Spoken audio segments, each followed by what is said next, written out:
중국 고서 가운데에 삼국지 연의이라고 하는 제목의 책이 있습니다. 이 책에 유비 장수와 종로마에 관한 글이 있습니다. 적 로마란 말의 종류를 말합니다. 어떤 말일까? 이마에 흰 점이 있고 그 흰 점이 아래로 입술까지 때려 날아온 그런 말을 종로마, 이렇게 말을 부르게 됩니다. 종로마는 주인을 해친다라고 하는 사람들의 인식이 있어요. 그래서 흉마라고 하는 이름을 갖고 있기도 합니다. 유비가 적과 싸우면서 적이 탔던 장수의 말, 종로마를 빼앗게 됩니다. 유비는 이 말을 흉마라고 사람들이 말하지만은 야생적 힘이 탁월하기 때문에 자기의 애마로 그 말을 맞이하게 됩니다. 적과 전쟁이 있었습니다. 이 말을 타고 전쟁을 하고 있을 때 위기를 만나게 됩니다. 그때에 종로마는 강물로 뛰어들면서 적의 위험에서 수용을 하고 반대편으로 유비를 안내함으로 말미암아 살아남게 되어집니다. 말은 4발 가진 동물 가운데 수영의 명수입니다. 소와 함께 큰 저수지에 집어넣으면 소보다는 2배 이상 빠른 속도로 수용을 해서 저 반대편에 당도할 수 있는 실력을 갖고 있습니다. 하지만 홍수가 나서 계곡에 급류가 흘러내릴 때에 상황은 달라지게 됩니다.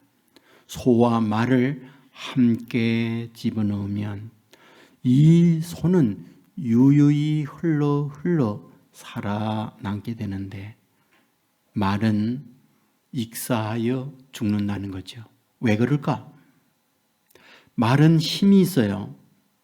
그래서 사람들이 힘의 단위를 말할 때 마력이라는 말을 쓰는 거죠. 마력이란 말 한 마리가 힘쓰는 힘의 단위, 이걸 마력이라고 쓰고 있지 않습니까? 이 말은 힘이 있기 때문에 급류가 흘러내릴 때에 용료해서 흘러내려오는 쪽을 향하여 헤엄을 칩니다. 하지만 급류가 너무 강하고 빠르기 때문에 오히려 1m 올라가면 1, 2m씩 밀려 내려오는 거죠. 결국 20분 동안 헤엄을 치고 자기의 안간 힘을 쓰다가 기진맥진하고 물을 마시고 익사하여 죽는 것, 이게 말이라는 거죠. 그러나 손은 달라요. 급류가 흘러내릴 때 둥둥둥둥 또 내려갑니다. 그리고 조금씩 떠내려가면서 발을 움직이게 되는데 조금씩 30m, 50m, 1m 물가로 가까이 가다가는 2, 3km 정도 되어 가서는 모래톱에 걸리게 되어지고 그 모래톱을 통해서 살아남게 된다고 하는 것. 이 말을 표현하는 사자성어가 있는데 우생마사라는 말을 이 책에서 쓰고 있는 거죠. 여러분, 무엇을 우리에게 말해주는 걸까요? 삶의 순리를 따른다는 것, 이것이 얼마나 중요한가 하는 걸 보여주는 예를 하는 거죠. 이 세상은 모든 삶의 이치로 되어 있어요. 이치란 무엇입니까? 사물의 조화를 따라 살아가게 되어지는 순리, 이것을 이치라고 표현을 하고 있습니다. 비가 내립니다. 물이 고입니다. 그리고 흘러 개울을 따라 강으로 가서 바다로 내려갑니다. 이런 것들을 자연의 이치라고 해요. 봄, 여름, 가을, 겨울이 있습니다. 그 이치에 따라서 사람들은 살아갑니다. 봄에 씨를 뿌리고 여름에 가꾸고 가을에 열매를 추수하는 것, 그게 삶의 이치입니다. 낮에는 일을 하죠. 밤에는 잠을 잡니다. 그것이 이 땅 위에 살아가는 삶의 이치로서의 주어진 우리의 환경이죠. 그런데 이런 것들을 역류하게 될 때, 이런 것들을 거슬러 올라가게 되어질 때 여기에는 굉장히 많은 어려움이 우리에게 찾아온다는 거죠. 여러분, 오늘 본문은 우리에게 이런 부분을 우리에게 말씀해 주고 있는 거예요. 여러분, 본문에 반복해서 나오는 단어가 있어요. 바꾸어, 바꾸어. 이 단어가 반복해서 나옵니다. 본문 25절에 보면 진리를 거짓으로 바꾸어, 26절에 보면 순리대로 쓸 것을 바꾸어 영리로 쓰며 순리를 영리로 바꾸다.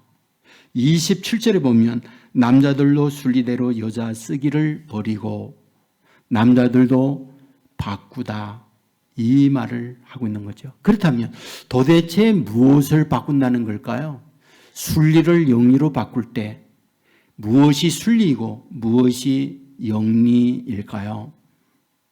여러분, 하나님께서 사람을 만들 때 남자와 여자로 만듭니다. 남자와 여자로 만드셨다는 건 뭘 뜻하는 겁니까? 둘이가 만나 하나가 되어 가정을 이루고 자녀를 낳아 살게 하는 것, 이것이 하나님의 순리로서 창조 섭리라고 가르쳐주고 있는 거죠.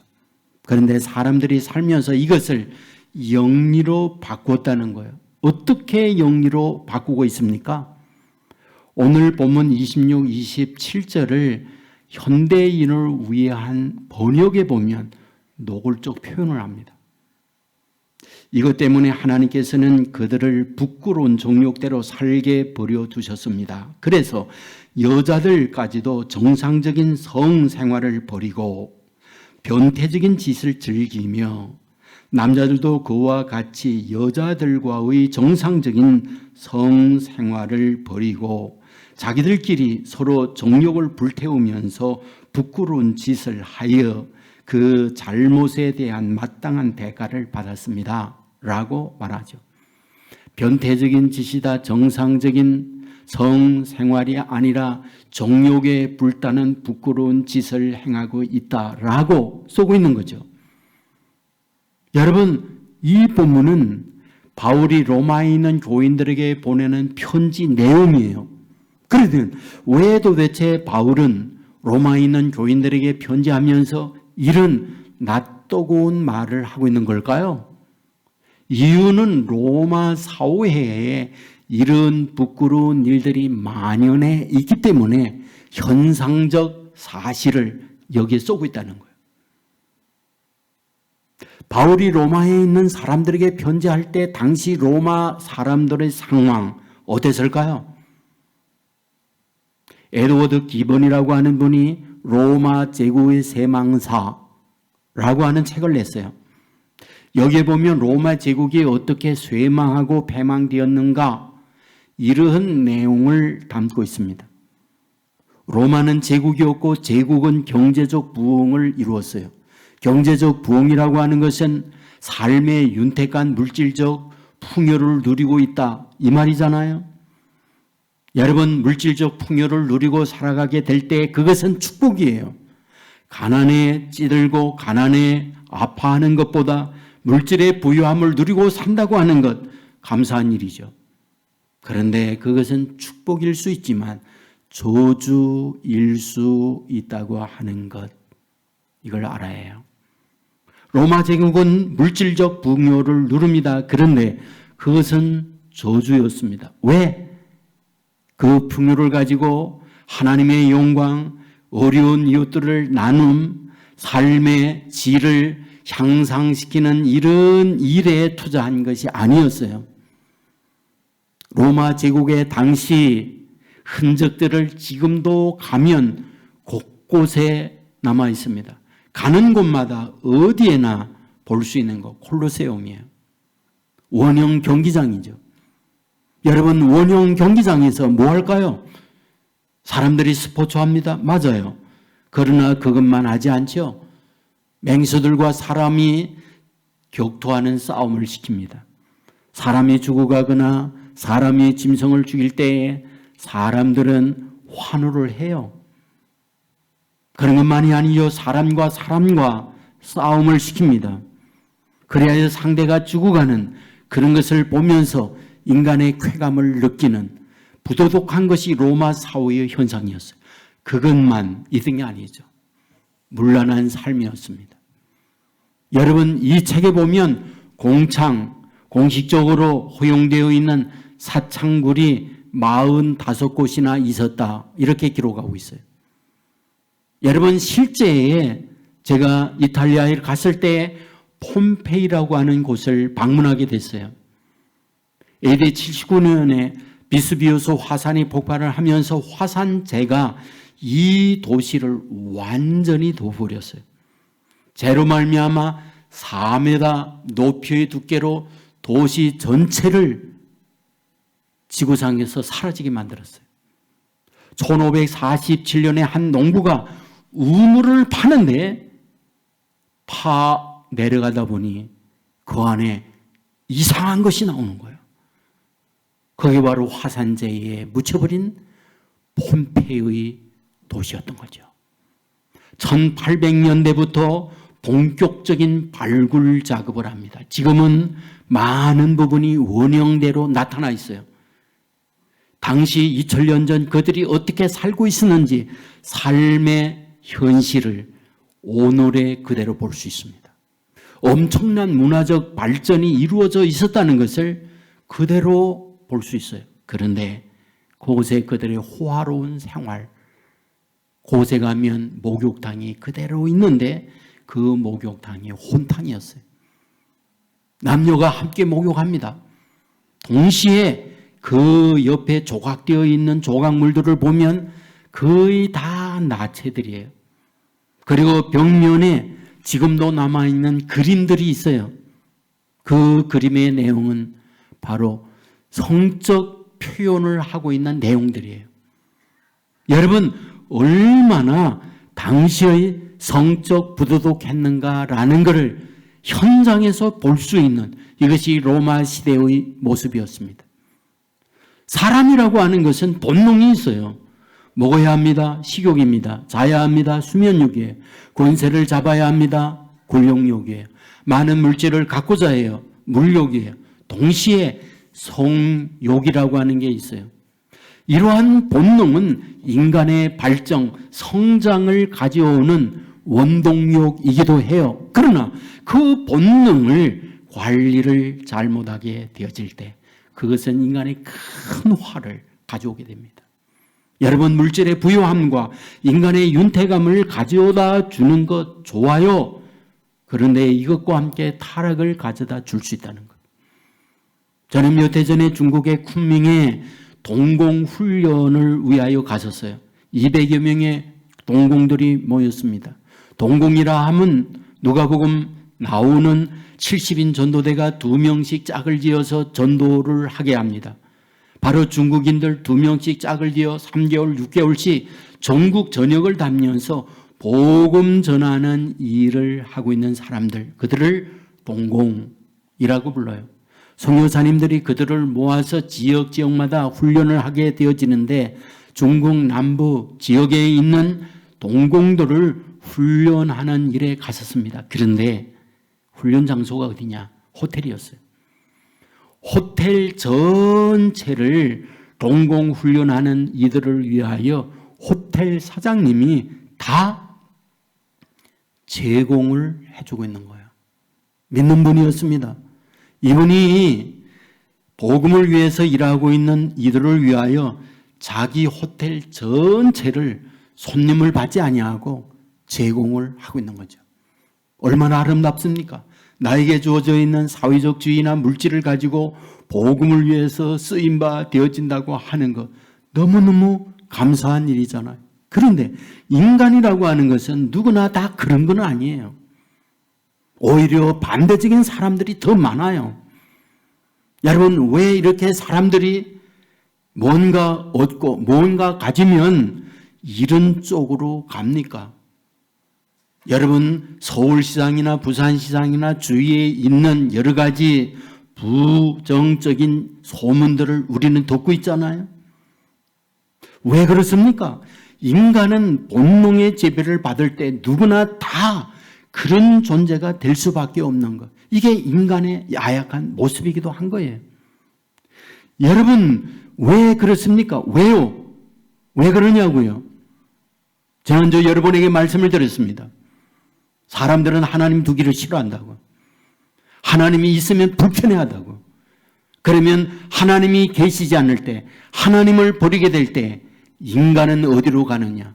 인간의 쾌락적 본능으로 흐르게 되어 있다. 이것이 오늘 본문에서 말씀하고 있는 내용이라는 거예요. 여러분, 게이라든지 레즈비언이라든지 이런 이야기를 우리가 듣잖아요. 남자와 여자의 정상적 생활이 아니라는 거죠. 낯부끄러운 변태적 생활을 하고 있는 것. 이것이 하나님 없이 사는 인간들에게 나타나는 모습이라고 하는 걸 여기에서 말하고 있잖아요. 그런데 이와 같이 영리를 갈 때, 순리를 버리게 되어질 때, 하나님의 말씀을 거스리는 도전적 행위를 하게 될 때 어떤 결과를 낳게 될까요? 본문 27절은 이렇게 기록합니다. 그들의 그릇 때문에 상당한 보응을 받았느니라. 그들의 그릇 때문에 상당한 보응을 받고 있다. 여러분, 그와 같이 그들이 순리를 영리로 바꾸는 것은 쾌락이에요. 그 쾌락 때문에 갑니다. 그런데 쾌락은 잠깐이고 그 위에 오는 고통은 길고 길다라는 거예요. 예를 들어 에이즈를 생각해 볼 수 있습니다. 우리 교회 염안섭 사랑병원 원장님이 오셔서 에이즈 치료를 하면서 경험되어진 이야기를 말씀해 주었어요.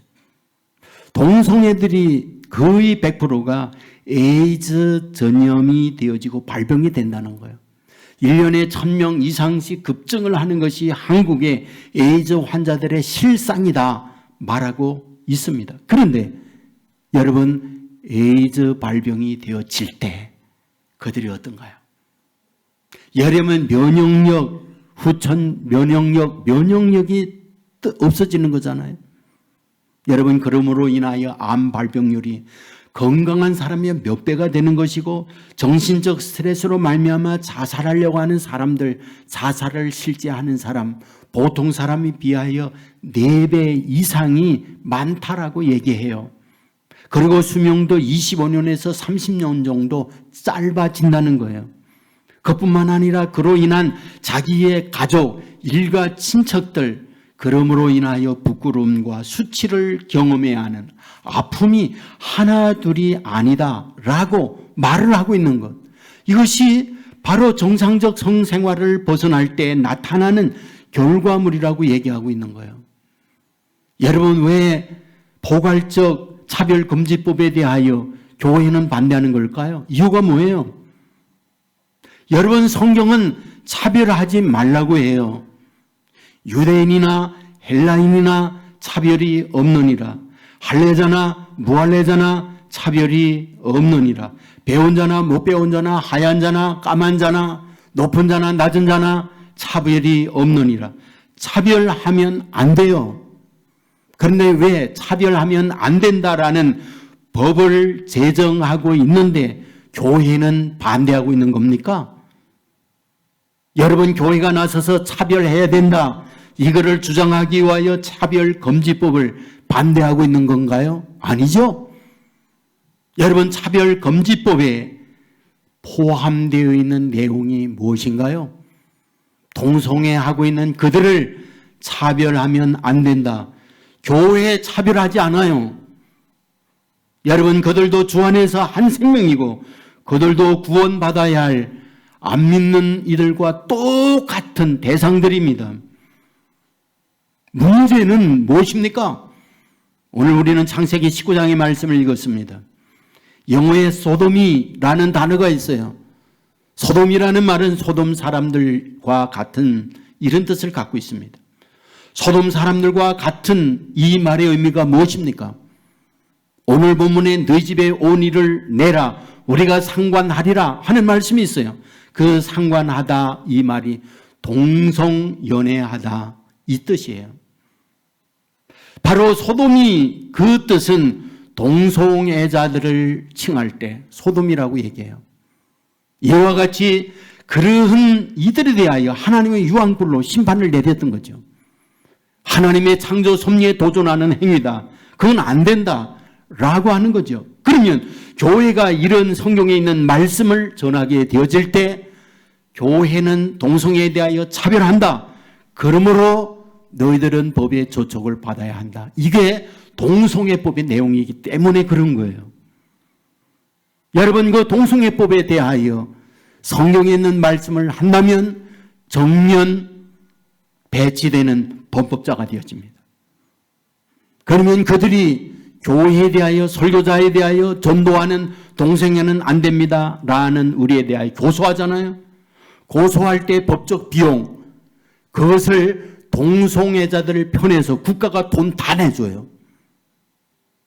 그리고 우리는 우리의 돈으로 법적 싸움을 해야 하는 것이 지금 정의당이 발의하고 있는 동성애법이에요.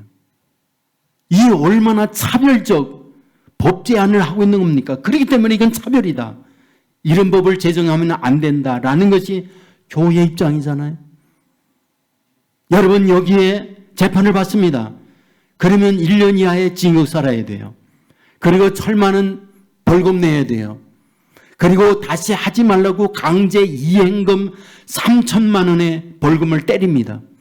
이하여 계속해서 따르지 않을 때 5번 반복해서 두 번째는 6천만 원, 그리고 5번 반복할 때 1억 5천만 원의 법칙금을 부여하도록 법을 만들려고 하는 거예요. 뭘 하는 겁니까?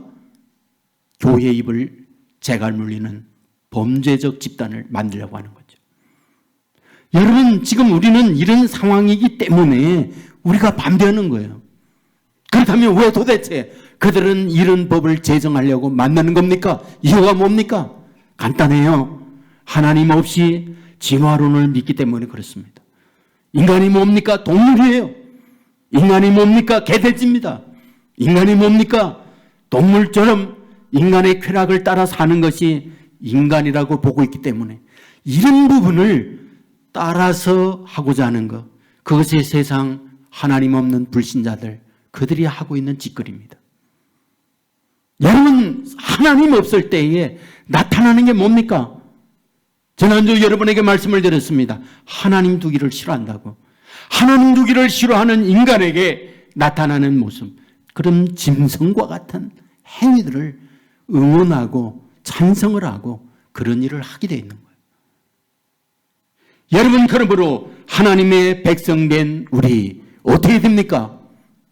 여러분들 말씀 안에서 굳굳하게 서서 나갈 때 비로소 이 세상의 수많은 유혹으로부터 넘어설 수 있다고 하는 것 믿으시기를 주의 이름으로 축원합니다.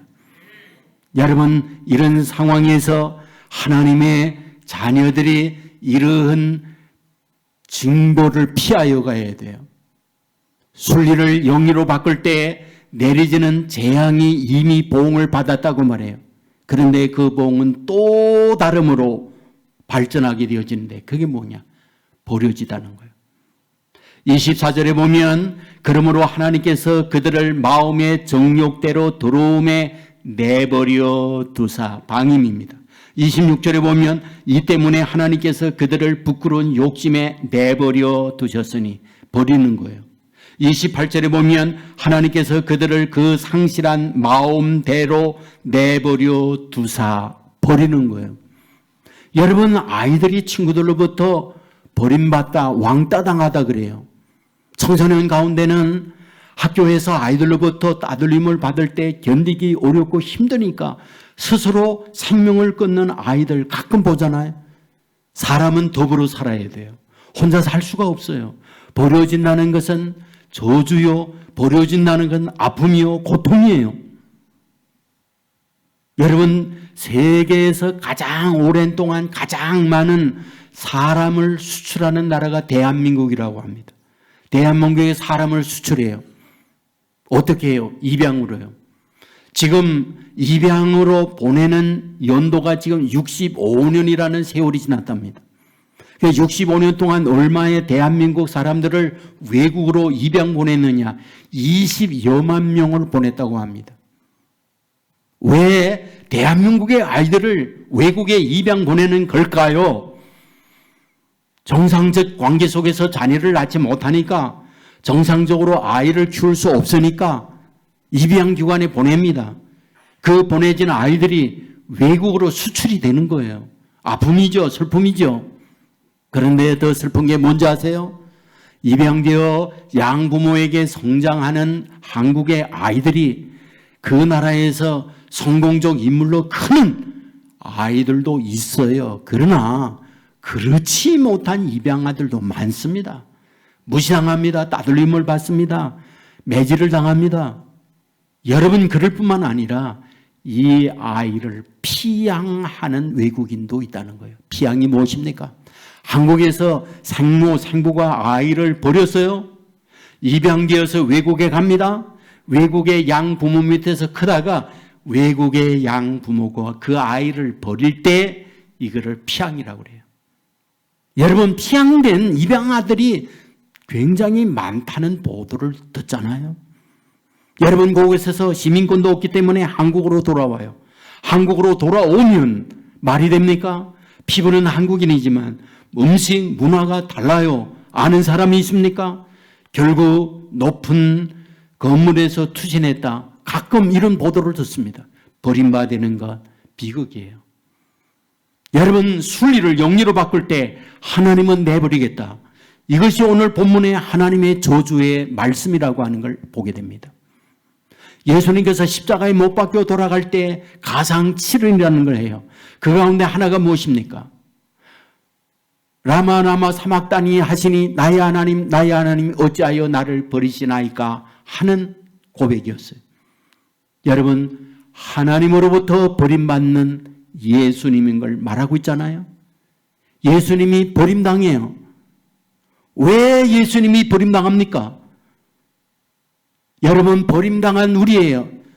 죄로 말미암아 타락된 우리를 내버린다고 했어요. 그 내버리는 우리를 위하여 대신 내버림 당하는 분, 그분이 예수님이에요. 그래야 어찌하여 나를 버리시나이까? 버림당하고 있는 고백을 말하고 있는 거죠.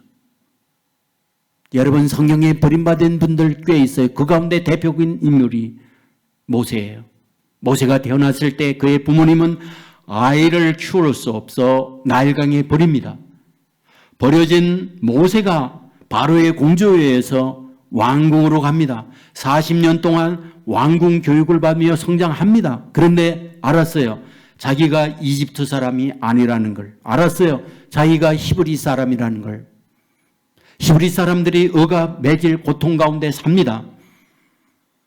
여러분, 자기의 동족을 괴롭게 하는 이집트 간역자를 때려 죽이잖아요. 그리고 모래사장에 묻습니다. 다음날 동족끼리 싸움을 갖게 될 때에 동족의 싸움을 만료합니다. 그때 동족들이 달려들면서 어제 이집트 간역자를 죽이더니 오늘은 우리를 죽이려고 하느냐? 대들죠. 무슨 말입니까? 자기 동족에게 버림당하는 걸 말하죠. 여러분, 자기 동족에게 버림당할 뿐만 아니라 이 소문이 공주에게 들려졌을 때 공주가 40년 동안 자기의 양 아들로 키웠던 모세를 버리게 되는 거죠. 모세는 무엇입니까? 생모, 생부에게 버림당해요. 자기 동족에게 버림당해요. 그리고 자기의 양 어머니 공주로부터 버림당해요. 그는 미디안 광야에서 40년 동안 80세가 될 때까지 목동으로 삽니다. 자기의 양을 친 게 아니에요. 장인의 양을 돌보는 대릴사위요. 먹고 사는 것이 자기의 삶의 전부였습니다. 여러분, 그러므로 그는 버려진 인생을 살 때에 하나님께서 80세가 되어 그를 찾아오고 있는 걸 보게 되잖아요. 무엇을 우리에게 말해줍니까? 버려짐이라고 하는 것, 이것이 얼마나 슬프고 아픈 건가 우리에게 보여주는 예정이에요. 여러분, 순리를 영리로 바꿀 때 하나님께서는 버린다, 이런 벌을 내린다라고 말씀하고 있는 거예요. 그렇다면 오늘 저와 여러분이 이런 본능적 삶에 우리가 보이는 유혹에 넘어가며 쾌락을 따르는 삶을 살아야 되겠느냐라는 거죠. 이 본문을 우리에게 주는 것은 그럴 때에 인간의 파멸이 온다, 인간의 저주가 온다, 이 부분을 경고하고 있는 말씀이잖아요. 그래야지 말라고요. 그렇다면 우리가 어떻게 이 땅 위에 살면서 수많은 유혹이 쓰나미처럼 밀려올 때 이런 시험에서 벗어날 수 있을까요? 이하의 두 가지를 말합니다. 첫 번째는 소극적 의미에서 피해라. 그런 현장을 피해야 한다라고 하는 걸 이야기하고 있습니다. 여러분들 어떻게 피하여 가야 합니까? 여러분, 우리가 살아가면서 보면 성경에 나와 있는 말씀을 통하여 교훈을 얻을 수 있는데 먼저 다윗을 생각해 보십시다. 여러분, 다윗을 위해서 싸우고 있는 군인 가운데 우리아가 있었습니다. 생명을 걸고 나라를 위하여 전투를 벌입니다. 그런데 아내는 집에 있었어요. 아내가 목욕을 하고 있을 때 다윗 왕은 옥상을 거니다가 목욕하는 여인을 묵상을 하는 거죠. 그리고 그 여인을 데려다가 성폭행을 하고 간음을 합니다. 그게 바세바였습니다. 무엇을 뜻합니까? 현장에 보고 현장을 바라볼 때 이런 유혹에 인생은 넘어지는 거예요. 포르노 영상이나 엄란한 영상을 따라가면 그 영상을 보며 주님께 더 가까이 기도하고 찬양하고 믿음대로 살아야겠다라는 생각을 갖는 이는 약간 정신병자예요. 대개는 그런 가운데 그런 유혹에 넘어갈 수밖에 없는 그 인간입니다. 여러분, 새가 나르다가 똥 싸면 머리에 떨어지는 거 어쩔 수가 없어요. 그러나 새가 머리에 와서 둥지 트는 일은 우리가 막아야 해요. 피해야 된단 말이에요. 여러분, 반대로 요셉을 생각해 보십시오. 요셉은 젊은 나이에 노예가 되잖아요. 노예 생활하던 집이 보디발이에요. 애굽의 군대 장관, 애굽의 바로 왕의 제2인자였습니다. 그의 아내가 요염합니다. 그 집에서 일을 하게 될 때 요염한 그의 여인이 어떻게 합니까? 요셉을 위해서 극진히 돌봐줍니다. 외로운 노예로 살고 있는 젊은 요셉에게 따뜻하게 음식 하나 더 주면서 마음을 사고 마음을 흔듭니다. 넘어질 수 있습니다. 수많은 성적 유혹이 밀려왔습니다. 하지만 그럴 때마다 피해갑니다. 마지막 어떻습니까? 옷을 벗겨가면서 노골적인 성적 유혹을 해오잖아요. 그때 그는 옷을 먼저 던지고 그 현장을 도망쳐 나가요. 그리고 외치던 거 있죠. 하나님 앞에 이런 죄를 지을 수 없다. 하나님이 보고 있다. 여러분, 그러므로 그 현장을 피해 간다고 하는 것 무엇입니까? 소극적으로 죄를 벗어날 수 있는 길이다. 이걸 말해주는 거예요. 두 번째, 어떻게 해야 됩니까? 적극적으로 찬송과 말씀과 기도의 삶을 살아야 한다라는 겁니다. 깨진 유리창의 법칙이라는 게 있어요. 레빈이라고 하는 사람이 썼습니다. 여기에 이런 내용이 나와요. 미국의 로크스 대학의 조지 켈링 교수가 깨진 유리창의 법칙이라는 것을 제안합니다. 이 말은 어떤 건물에 유리창이 하나 깨집니다. 그런데 그것을 갈아 끼우지 아니하면 폐가인가 보다. 그래서 제2, 제3 유리창이 깨어지고 완전히 폐가로 바뀐다는 거예요. 마치 우리가 어떤 쓰레기를 길가에 하나 버립니다. 그러면 여기에 쓰레기도 버리기도 되나 보구나. 다른 사람이 또 버리고 또 버리고 그러다가 쓰레기장으로 변해버린다. 이 이론이 깨진 유리창의 법칙입니다. 그런데 이것을 도시 범죄를 막는 일에 이거를 도입한 사람이 있어요. 뉴욕시의 교통국장 데이비드 건이라고 하는 분이 이 깨진 유리창의 법칙을 도시 정화와 범죄 예방을 하는데 도입하게 됩니다. 어떤 식으로 도입하는가? 뉴욕시는 설렁갑니다. 여러 곳곳에 낙서와 함께 깨진 유리창과 같이 쓰레기 그리고 지저분한 곳이 너무 많아요. 그러니까 이분이 어떻게 하느냐? 도시 종화 작업을 해야겠다. 낙서되어 있는 거 지우고 깨끗하게 청결하게 만들어야겠다. 뉴욕의 지하철 지하 한 양, 그 양을 지을 때에 6,000량이나 되는 굉장히 많은 지하철 기차 칸이 있다고 해요. 그곳에 수많은 낙서, 그것에 수많은 지저분한 것이 많이 있었어요. 부하 직원들에게 이 국장이 이야기합니다. 낙서를 지워야겠다. 이유가 무엇이냐? 성경 깨끗하게 함으로 말미암아 도시의 범죄를 줄여야겠다라는 것이 그의 주장이었습니다. 하지만 사람들은 부정적이었습니다. 하지만 이분의 주장을 밀어 지우는 일을 착수하게 됩니다. 5년 동안을 도시 종화하는 낙서를 지우는 이 일을 했어요. 결과가 뭔지 아십니까? 5년 후에 범죄 건수가 75%가 줄어들었어요. 매해마다 20만 건의 엄청난 크고 작은 범죄가 일어나던 이 도시에 75%의 범죄가 사라진 거예요. 어떻게 해요? 죄를 지을 수 있는 그런 요건을 제거하게 되어졌을 때 이런 결과를 낳고 있다는 거죠. 여러분, 그러므로 오늘 우리의 삶의 현장에 유혹의 환경을 벗어나는 것, 지우고 떠나는 것, 이것이 우리로 하여금 성결케 할 수 있는 길이라는 사실 믿으시기를 주의 이름으로 축원합니다. 여러분, 적극적 우리의 자세는 찬양하는 거예요. 말씀을 읽는 거예요. 기도하는 거예요. 그러므로 우리가 범죄의 유혹에서 물러칠 수 있다라는 겁니다. 여러분, 스타벅스 로고 여러분 아시죠? 어떤 여인이 크라운 관을 써오고 그 가운데 별이 있어요. 그 여인의 이름 누군지 아세요? 사이렌이라는 이름이에요. 여러분, 사이렌이 뭔지 아십니까? 여러분, 앰뷸런스라든지 불자동차 갈 때 사이렌 소리, 이게 사이렌 그 사이렌입니다. 이것은 그리스 신화에 나오는 여인의 이름이에요. 여러분, 이 여인은 어떤 여인이냐? 매혹적인 노래를 부름으로 수많은 남상들을 유혹하여 넘어지게 하는 명수, 이 여인이 사이렌입니다. 어디에 거주하고 있는가? 이태리 남부 해안가의 기암절벽으로 깎여져 있는 그곳에 배들이 지나갈 때에 이 여인이 매혹적 노래를 부르는 거예요. 급류가 흐릅니다.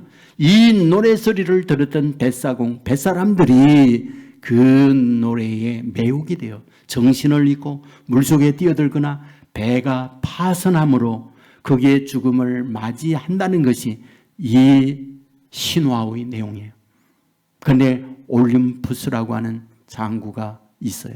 그 장군이 트로이 전쟁에서 승리를 합니다. 승리를 하고 돌아오려고 할 때 반드시 이 길을 건너와야 해요. 그런데 문제는 사인이라는 여인의 노랫말입니다. 전쟁은 승리했지만 여기에서 파멸을 할 수가 없다.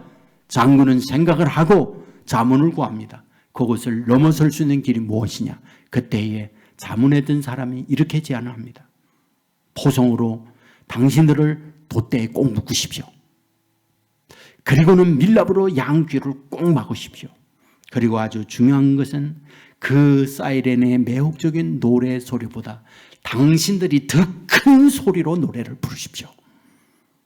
이 말을 들었던 그는 그대로 포성에 묶고 귀에 밀랍으로 막고 노래를 있는 힘을 다하여 부름으로 말미암아 그 위기의 유혹의 사이렌의 노래소리를 벗어나 살게 되어졌다. 그런 신화입니다. 여러분, 그러나 우리에게 주는 메시지가 있습니다. 여러분, 우리에게 찬양하고 말씀을 읽고 하나님 앞에 엎드려 기도하는 것, 이것은 우리의 수많은 유혹으로부터 순리를 영리로 바꿀 수 있는 환경으로부터 벗어날 수 있는 길이라고 우리에게 말해주고 있는 거죠. 여러분, 우리는 지금 성경 읽기를 하고 있어요. 이것은 우리로 하여금 좋은 말씀의 영향을 얻을 뿐만 아니라 약해진 우리의 믿음을 강하게 할 수 있는 기회라고 보는 거죠. 박명재라고 하는 분이 계세요. 이분은 고급 공무원의 과정도 거쳤고 국회의원도 하셨고 그리고 장관도 지내신 분이에요. 시골 좋은 마을에 태어났습니다. 태어나서 보니 찢어지게 가난한 집안이었습니다. 찢어지게 가난하다, 그 말의 의원이 뭔지 아십니까? 여러분들 먹지 못하고 계속 어쩌다가 먹으면 뱃속에 그것을 소화해서 밀어내야 하는데 그것을 밀어낼 힘이 없으니까 계속 배에 채우는 거예요. 일주일 또는 2주일 만에 화장실을 가면 그 화장실에 갔을 때에 변비가 되어 화장실에 대변을 보는데 그때 항문이 찢어져요. 피를 흘립니다.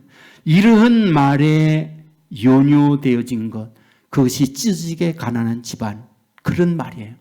이 집은 찢어지게 가난했어요. 그리고 병이 이 가정을 뒤엎었어요. 아버지가 병으로 세상을 떠나고 어머님도 폐결핵 말기로 죽음을 앞에 두고 있어요. 의사들은 더 이상 치료에 방법이 없다고 말을 했어요. 그런데 그가 이런 상황이 있을 때 어머님이 교회를 나갑니다. 오남매 자녀를 모두 데리고 교회 갔어요. 여러분, 그런데 여러분, 그가 중학교 겨우 졸업했을 때 교장 선생님이 누구냐? 바로 장로님이셨어요. 그 장로님이신 이분이 고등학교 졸업했던 명재 학생을 서울의 약국에 급사로 보냈어요. 거기서 약국에 방도 청소하고 약국 허드렛 일도 하고 짐도 날르며 일을 하면서 야간에 고등학교를 다녔습니다. 그리고 고등학교 졸업과 함께 연세대학을 갑니다. 연세대학에 과외 공부시키며 졸업을 하고 이후에 행정고시 16회 때에 수석으로 합격을 하게 됩니다. 이분이 간증하는 내용이 있습니다. 이렇게 찢어지게 가난했던 내가 오늘 여기에 있고 공무원 생활하고 수없이 많은 세상적 유혹이 있을 때 유혹으로부터 물리치며 오늘에 내가 있을 수 있는 것, 하나님의 말씀이 나를 붙잡았다. 그 얘기예요. 여러분, 시편 16편 1절이 이분이 가장 좋아하는 말씀이었어요. 하나님이여, 나를 지켜주소서. 내가 주께 피하나이다. 내가 여호와께 아뢰되 주는 나의 주님이시오니 주 밖에는 나의 복이 없나이다. 이것이 자기의 좋아하는 성구라고 말했어요. 놀라운 사실이 뭔지 아세요? 어머님은 권사님이 되셨고요. 건강을 회복하고요. 의사가 당신은 더 이상 희망이 없다고 했던 그 의사들은 세상을 떠나버렸어요. 여러분, 하나님의 말씀으로 자기의 인생을 붙들고 가게 될 때에 그의 인생을 이와 같이 붙들게 만들게 된 거 아니겠어요?